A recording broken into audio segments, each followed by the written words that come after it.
So we're doing a project on suicide Okay. and depression. Mm-hmm. And have you ever known someone that has had severe depression?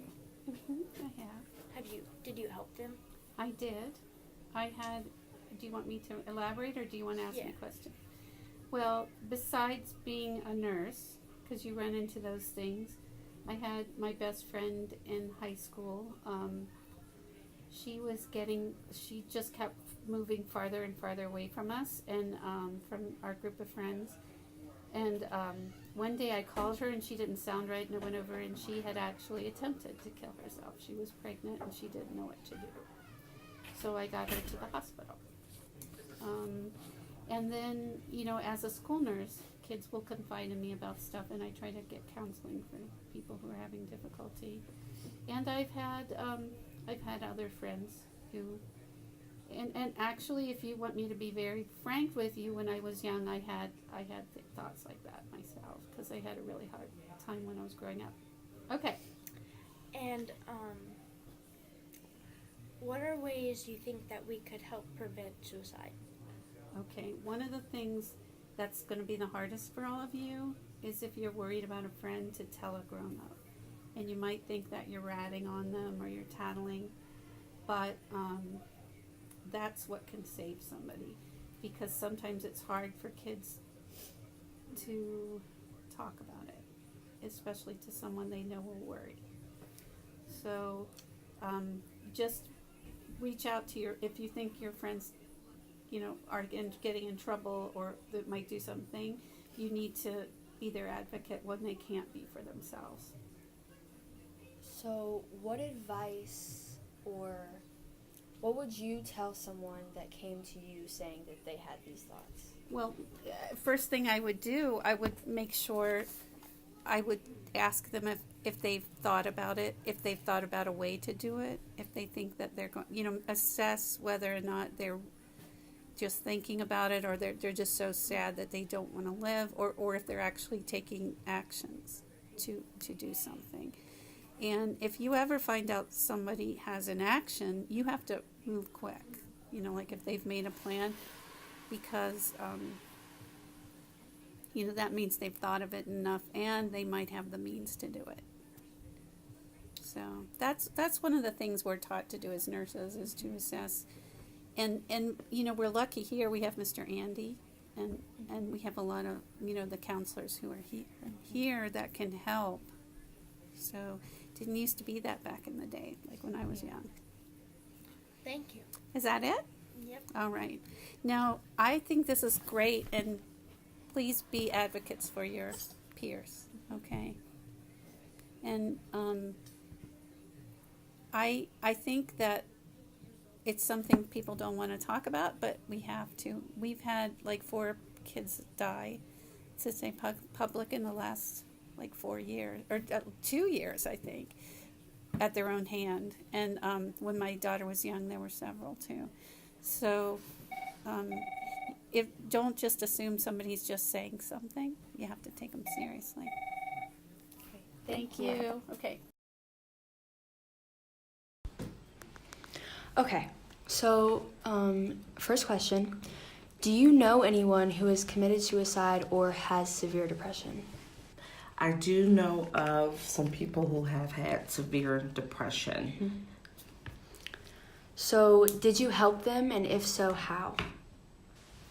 Yes, I helped them by talking with them, asking them about the cutting as a result of the severe depression, and what did that do for them cutting themselves. So what they said was it relieved a lot of the emotional heaviness, and I had also let them know about the long-term effects of cutting, how that is a part of the suicidal ideation process, because if you start cutting, then you may actually start going to the next step. So let's talk with your parent to go to Children's Hospital to address some issues. that are going on, and a lot of times it's for getting attention. Negative attention is better than no attention for a lot of people. So that was a way to get attention from someone else, but also that if they keep marking up their body, they're defaming the natural beauty of their own body. As me and another therapist had discussed with the same person about cutting, as well as another student about cutting.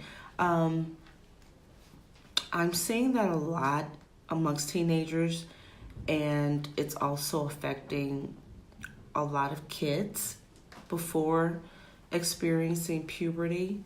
And I think that media, along with a lot of instability with their parents in the home, is driving them to find attention-seeking vices.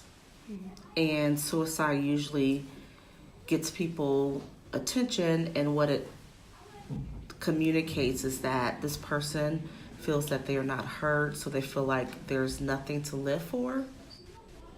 So they would try suicide, or at least have a conversation about ways that they could harm themselves, but they don't want to be the ones to initiate it.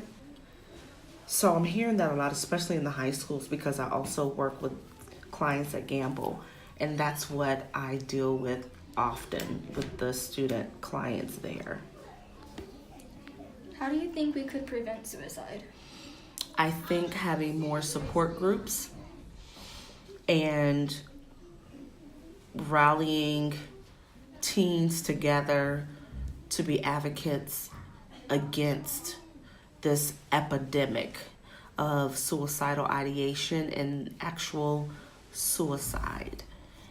And if they have that support, someone to talk with, others who can relate, that will help decrease that loneliness and that feeling of the loneliness, feeling alone, feeling isolated, feeling no one understands them, and that there's nothing worth living, and then find other ways to express creativity and things that will make them happy within themselves, pull within themselves strengths to help them combat that loneliness, isolation, and feeling of hopelessness, because hopelessness tends to lead to I have nothing to live for.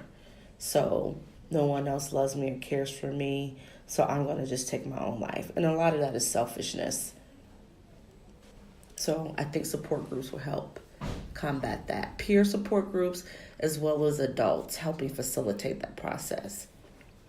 What advice would you give someone who has these thoughts?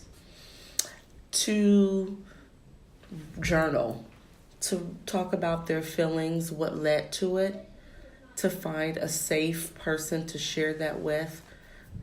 Take advantage of counseling supports at school and involve their parent. And if they feel that the parent is going to shame them for feeling that way, definitely talk with the counselor about how the parent has responded, and seek out what teen support can they take advantage of that they're near, either the community they live in, a church they go to, a school group, just to help them decrease that drive of isolation that could easily lead to depression, sense of hopelessness, and suicide. Is there anything else you'd like to add? For teenagers to be mindful, and even for teenagers who are around children much younger than them, to be mindful what you watch on social media, what you take in, and what type of music you listen to, because that also brings up an energy and puts thoughts in one's mind, either depression, anxiety, ways to kill yourself, or a mood of heaviness that could lead to that. So be mindful of what you watch and hear on social media and the internet. That'll be it for me. Okay.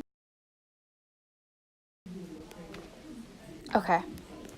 Do you know anyone who has committed suicide or has severe depression? My sister, she has severe depression. Do you try to help her? Yes. How?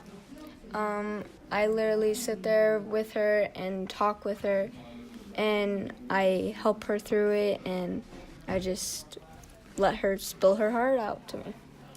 How do you think we could prevent suicide? Actually being there for someone and not just acting like it.